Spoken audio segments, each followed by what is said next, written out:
Good evening. I know some folks are still getting some food. You're more than welcome as the evening progresses to get back up and have a second helping, or we'll just count it as your first, so no one will really know you're recycling a plate from a neighbor. Welcome this evening to a real special opportunity to learn about something that's new in the state of New Jersey that exists in 40 other states across the nation, including Alabama and Ohio and Utah, Florida. We're really excited to be here. My name is Ed Potosnak, and I'm Executive Director of the New Jersey League of Conservation Voters.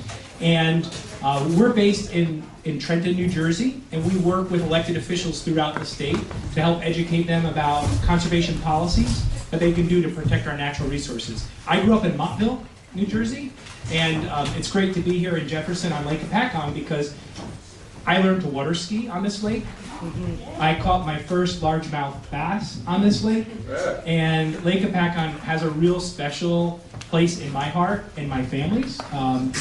Bringing our boat over and learning everything there was to know about the water, and I credit my skiing adeptness to the water skiing experience because the soft landings of many trials of getting up.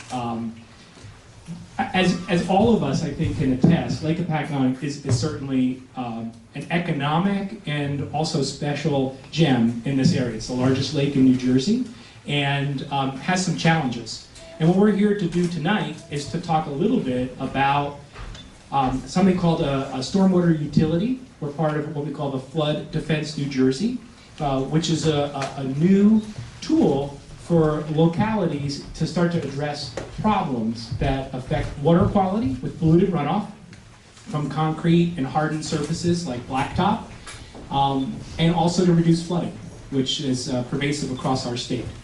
And just to give you a sense of how it might relate to the lake here, 30% of the pollution that's in Lake Hopatcong comes from stormwater, from hardened surfaces where it's not able to absorb into the ground naturally and goes untreated into the lake. And so someone who struggles with weight, as an example, if someone were to tell me that I could lose 30% of my weight at any given time, I'd say, how do we get started?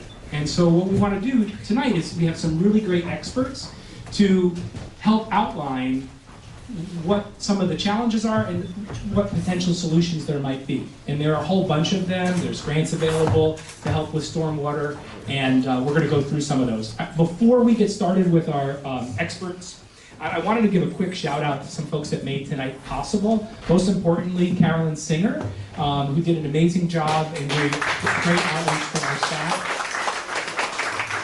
Also with New Jersey LTV, just give a quick wave. We have Lee Clark in the back. Up front we have Molly Borgard, Cynthia Montalvo, and then also Sophia, who's helping sign people in. And she wanted me to remind you, if you haven't signed in, to please do so we can stay in touch and make sure you get credit for being here for your badge.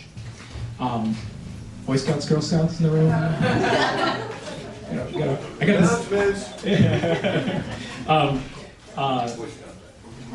Also with us, Colleen Lyons from the Lake Hopatcong Commission. Want to give a quick wave? Thank you so much. Donna McCall from the Lake Hopatcong Foundation. Where are you at? All in the back. Thank you. Thanks for the spoons. We have a little. Right, you brought the spoons? The spoons for the food? Thank you. You were short serving spoons, so the fact that we can actually put food on our plate is because of Donna. We appreciate that. Bill Kibler from Raritan Headwaters Association.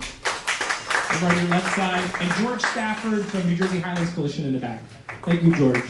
And we have a bunch of other dignitaries here. We're going to give a chance to introduce a little bit later, so I don't want to be remiss in missing anyone.